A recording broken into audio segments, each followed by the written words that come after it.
Olá amigos, amigas, aqui é o Luiz Antônio. Mais uma vez nós estamos aqui no Centro Espírita Apóstolos do Bem, na cidade de Indaiatuba, São Paulo, dando continuidade ao nosso trabalho de palestras virtuais.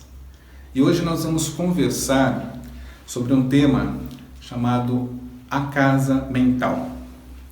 Esse tema eu tirei do livro No Mundo Maior, de André Luiz, psicografado pelo nosso querido Chico Xavier, edição da FEB, Federação Espírita Brasileira. E no capítulo 3 ele fala sobre a casa mental. André Luiz ele dá uma pequena pincelada de como é a vida no outro lado, na espiritualidade. Então ele começa falando das suas obrigações. Então nós vamos ouvir um pouquinho do livro para que a gente tenha uma pequena introdução da nossa conversa de hoje. André Luiz fala que está novamente com Calderaro, a sua companhia durante esse trabalho. Então ele fala: não nos faltavam determinações e deveres, ordem e disciplina. Isso na espiritualidade, dá para a gente verificar a necessidade de tudo isso. Entretanto, a serenidade era nosso clima e a paz nossa dádiva de cada dia. E ele continua discorrendo, e num determinado momento ele fala: em suma, a passagem pelo sepulcro conduzira-nos a uma vida melhor. Mas, e os milhões que transpunham o estreito limiar da morte, permanecendo apegados à crosta da terra? Então aqui nós percebemos, inicialmente, a determinação da espiritualidade em ter disciplina e organização. Eu não sei de vocês, talvez muitos de nós já tenham tido essa dúvida: como a coisa funciona depois que a gente desencarna? Aqui nós temos uma rotina diária normal, a gente acorda, tem nossos afazeres domésticos, os nossos trabalhos, as nossas atividades dentro da casa espírita, na igreja, no trabalho, na sociedade. E a gente para às vezes para imaginar como é que é na espiritualidade, como é que é quando eu chego lá, o que eu vou fazer? E às vezes fico me pegando em pensamentos, imaginando como é que é a atividade, como é que é a vida da gente lá. André Luiz mostra como ela se dá. Além da disciplina, é um ambiente agradabilíssimo. Agora, uma surpresa talvez para muitos seja quando ele se refere à passagem para a vida espiritual, à morte. Vamos repetir aqui. Em suma, a passagem pelo sepulcro conduzira-nos a uma vida melhor. Quem pensa na morte dessa forma? Como é que habitualmente nós encaramos essa passagem? Com naturalidade? Com a alegria que André Luiz colocou para nós aqui, dizendo que nós passamos bem para a espiritualidade. Agora, a preocupação. E é onde nós vamos introduzir o nosso tema. A preocupação com aqueles milhões que mesmo na espiritualidade ainda estão apegados à matéria. Ele começa a conversar com Calderaro e eles começam a analisar no trabalho deles a assistência a alguns desencarnados. Ele chega a um determinado ponto onde ele verifica um caso de uma pessoa que está sofrendo, uma pessoa encarnada ainda, doente de cama, sofrendo por um processo obsessivo. O que é um processo obsessivo?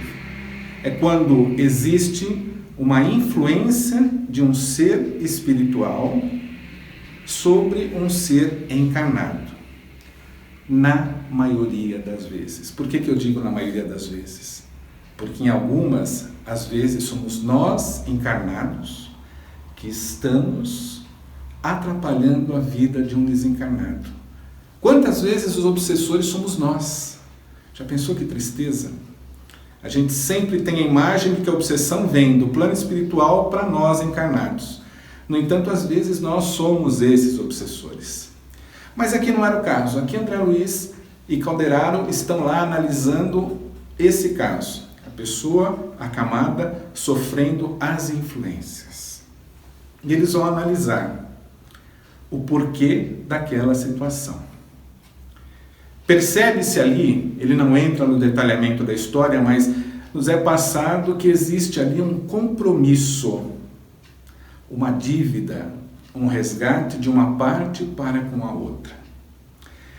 Vamos parar para pensar um pouquinho sobre isso. Como é que nós adquirimos débitos? Como é que nós adquirimos para nós obrigações para com terceiros que na encarnação nós não temos conhecimento? Quantos aqui entre nós já passamos por momentos onde uma obsessão forte nos ataca, um processo depressivo toma conta do nosso ser e nós não entendemos o porquê? Buscamos os médicos. A nossa primeira obrigação no momento desse é buscar a medicina terrestre. É obrigação nossa. Quando alguém de nós chega a uma casa espírita com problemas obsessivos e ela tem também problemas clínicos, a orientação de qualquer casa séria é de que você continue com o seu acompanhamento médico. Porque se os médicos não fossem importantíssimos para nós encarnados, Deus não nos daria essa possibilidade de termos esses seres iluminados em nós. Imaginemos hoje, nesse nosso momento de pandemia, aqueles profissionais da área de saúde, médicos, enfermeiros, técnicos, tantos que estão aí dedicando muitas vezes a própria vida, doando a sua vida, quantos já caíram trabalhando, dando de si para o próximo. É a sua profissão, mas acima de tudo é uma entrega de espírito para espírito. Então nós percebemos que nesse momento a pessoa chega no processo obsessivo, permaneça com o seu tratamento clínico e vamos trabalhar o espírito. Então isso estava sendo visto naquele caso que André Luiz e Calderaro estavam acompanhando. As relações eram de débitos passados. Então como a coisa acontece? A pessoa encarnada num processo depressivo, num processo de dor, de doença, e aquele do outro lado cobrando dele coisas que aconteceram no passado recente até. Mas nós encarnados não lembramos disso. Porque quando a gente volta na nossa viagem da espiritualidade para um reencarne, para uma nova existência na Terra, nós esquecemos aquilo que aconteceu na espiritualidade em existências anteriores. Nós ainda em próximas conversas vamos nos aprofundar sobre isso. Mas agora para que a gente tenha uma pequena noção que existe essa relação de débito e crédito. Não é só na contabilidade que isso aparece, também na nossa vida e no nosso reencarne ele é assim. Então aquele processo estava se dando justamente pela prisão que a mente do encarnado aprisionava-se a mente do desencarnado, que vinha ali pura e simplesmente cobrar uma dívida. Por que que isso acontece? Aí nós vamos entrar na nossa casa mental, como o título nos mostra aqui. Vamos falar um pouquinho e vamos lembrar um pouco dos nossos pensamentos. Como é o nosso dia a dia? Como é que é o nosso pensamento da hora em que eu acordo até a hora que eu vou dormir? E o pós-dormir é reflexo, muitas vezes, daquilo que eu pensei e fiz durante o meu dia. Como é que eu acordo? Eu acordo agradecendo a Deus por mais um dia. Luiz, lógico, eu agradeço a Deus sempre. Eu sou uma pessoa religiosa, eu sou uma pessoa temente a Deus. Eu agradeço a Deus por todos os dias acordar. Será que todos os dias? Será que no agradecer eu tenho a exata noção do que é para mim ter a vida? E muitas vezes nós acordamos com problemas. Esquecemos muitas vezes de agradecer por um dia bonito que começa. Eu tenho por hábito, quando eu saio cedo para o trabalho, e tenho o presente maravilhoso de toda manhã ver o sol nascendo. É um espetáculo maravilhoso. Não é coisa da gente realmente agradecer, mas às vezes a gente acaba esquecendo. E o nosso pensamento, naquele momento, quando agradecemos, o seu foco, ele é para algo superior. Então nós vemos aí o primeiro andar de 3 que nós vamos ver do nosso pensamento. onde ele está ligado à superioridade divina. Num segundo momento, temos um intermediário, onde o nosso pensamento ele está único e exclusivamente no nosso presente, no que eu faço diariamente. E no terceiro andar desse nosso prédio, nós temos o nosso subconsciente. É tudo aquilo que nós carregamos por instinto, vem de toda a nossa formação, de tudo aquilo que adquirimos, muitas coisas, inclusive de outras existências, que estão no nosso porão do cérebro, vamos chamar assim. Então, esses 3 estágios da mente acabam sendo para nós de influência para o nosso dia a dia. Acordei, agradeci pelo meu dia, tomei meu café e vou para o trabalho. Eu agradeço pelo fato de trabalhar. Vamos lembrar uma coisa que habitualmente a gente, enquanto presente aqui, a gente brincava. Segunda-feira de manhã, tempinho frio, aquela chuvinha gostosa que todo mundo adora para ficar na cama, e você levanta e vai trabalhar. Como é que a gente acorda nessa segunda-feira? Meu Deus, muito obrigado pelo meu dia de trabalho. É assim que a gente acorda, não é? Ou a gente tem uma atitude que não é tão positiva. Mas eu vou ter que levantar para trabalhar de novo com esse tempinho. Eu queria ficar um pouquinho mais na cama. E a gente, às vezes, isso eu estou sendo bonzinho. Porque às vezes a gente maldiz a necessidade que nós temos de ir trabalhar. Talvez a gente traga esse sentimento de peso da oportunidade do trabalho, da questão lá de trás, do início, de onde surgiu a palavra trabalho, lá do tripalos. O tripalos, a origem da palavra trabalho, ele era um objeto de tortura. Eram 3 pedaços de paus, onde aquilo era um castigo para as pessoas que agiam errado. Então a gente percebe como o próprio conceito de trabalho para nós, ele já vem deteriorado de muito tempo. E nós acabamos tendo a necessidade do trabalho como um sacrifício, algo que nos faz mal, quando na realidade, o que é o trabalho para nós? O trabalho é libertação. Primeiro, eu preciso buscar, na medida do possível, trabalhar com aquilo que eu gosto.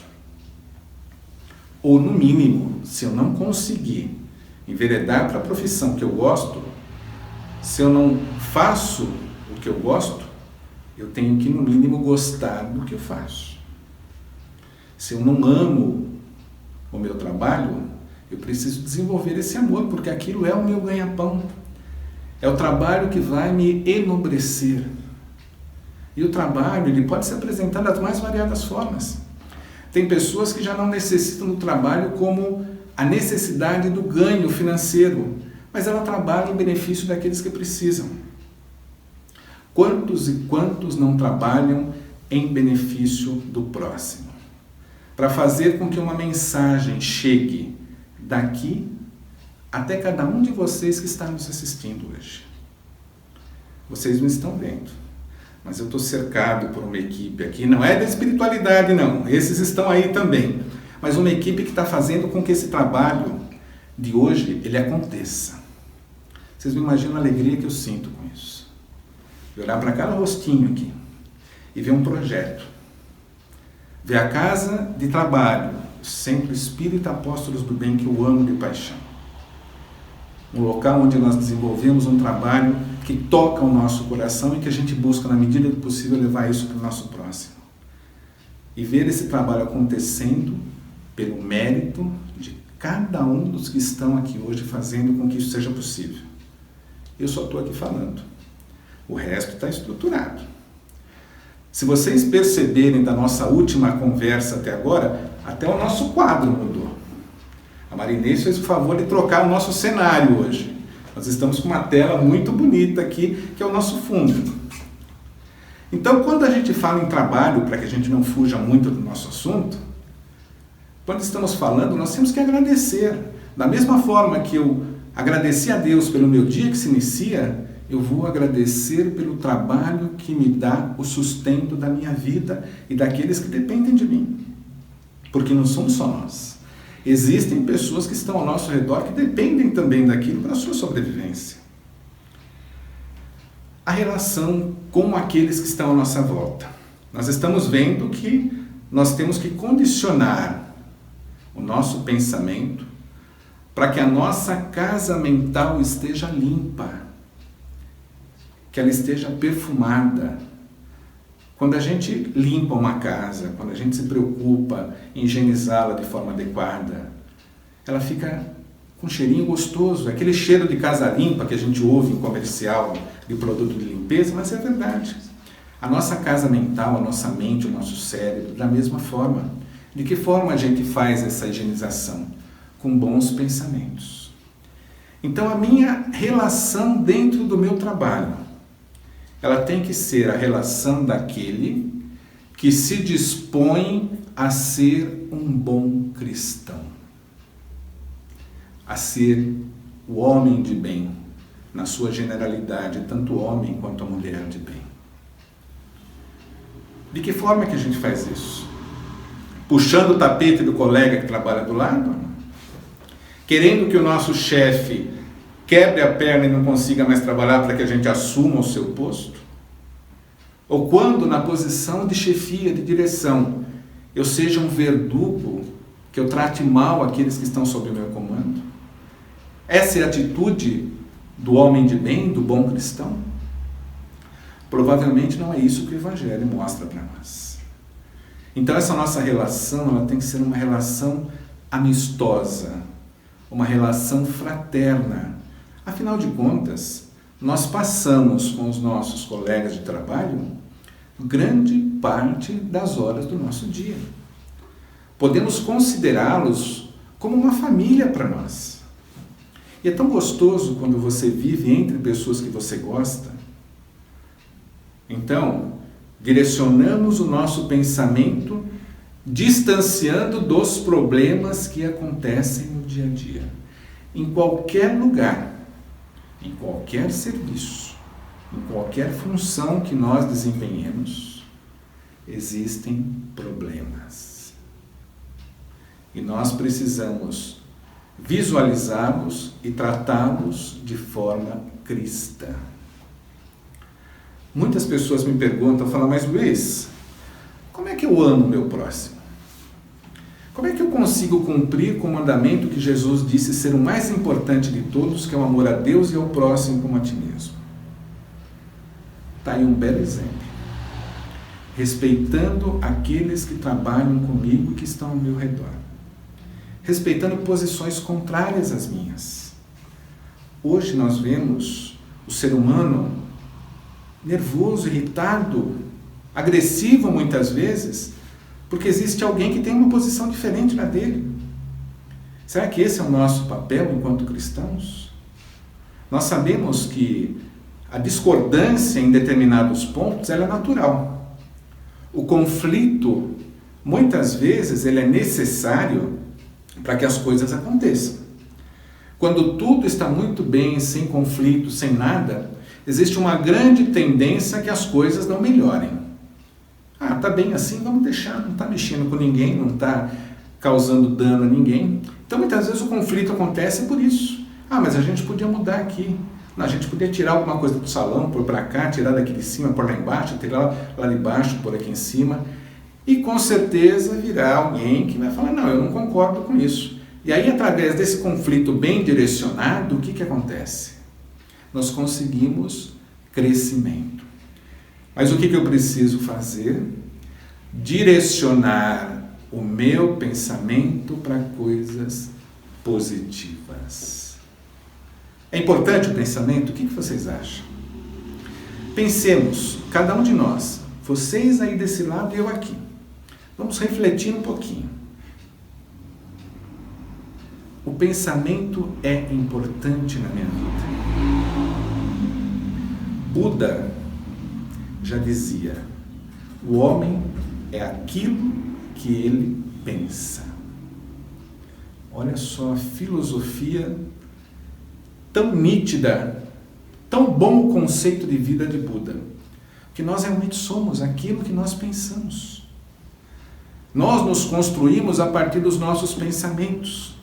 Nós conseguimos manter a nossa casa mental adequadamente preparada quando nós direcionamos os nossos pensamentos.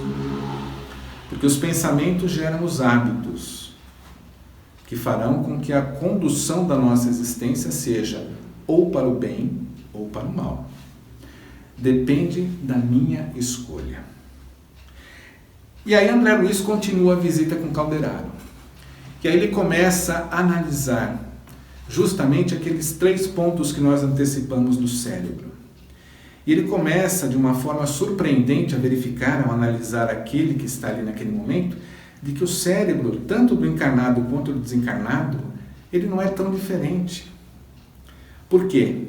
Porque ele permanece, cada um dentro da sua função, sendo estrutura, sendo via, sendo caminho para aquilo que a mente produz. E o que a mente produz é o que o espírito manda. Então ele percebe que no determinado ponto existem luzes que são de um brilho maior, que é justamente aquele ponto da nossa ligação com a espiritualidade. Aquele primeiro degrau de cima, o primeiro andar de cima, quando nós fizemos aquela analogia com a casa com 3 andares. A nossa ligação, que é o nosso superconsciente, a nossa ligação com a espiritualidade maior. Mas no meio, a ligação, entendermos, ele vê que está ali o consciente, que é o nosso dia a dia, as nossas ações, é aquilo que nós buscamos na nossa vida. Nós não vivemos ligados necessariamente com a espiritualidade o tempo todo. Nós, às vezes, damos mais importância durante o nosso dia a atividades práticas do dia a dia, atividades materiais. E são essas ações que têm ali um pouco menos de brilho, mas que demandam o nosso dia a dia. E depois, mais no fundo, ligado quase à nossa coluna vertebral, a região onde ela tem menos claridade. A região onde é ligado com o nosso, vamos chamar o nosso purão, onde guardamos aquilo que arrecadamos durante esse tempo todo de existência. Coisas boas e coisas ruins.